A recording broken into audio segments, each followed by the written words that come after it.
嘅儀式。三書指嘅就係聘書、禮書同刑書。六禮我諗大部分人聽得最多嘅呢，就係過大禮，亦即係納徵。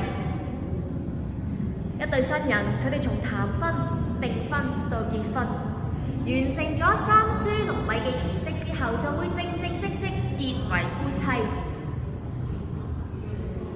我曾經都參加過一場舉辦得非常聲勢浩大嘅中國傳統風格婚禮，大家可以留意睇睇。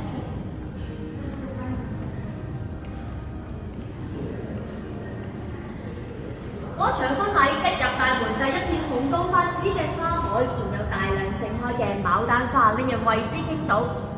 喺禮堂上逼滿咗幾百位嘅名流同政要，而主禮堂上呢掛咗個圓月，兩旁就係大大小小嘅紅燈籠。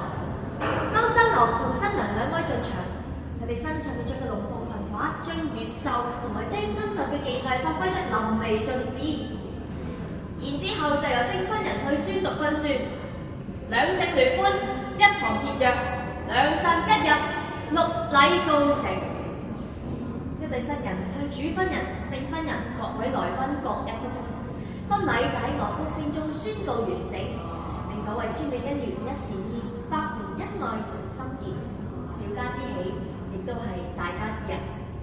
喺呢一度，我想借呢兩個咁美麗嘅花瓶作品親迎同埋納徵，祝賀每一位事事順利吉祥如意。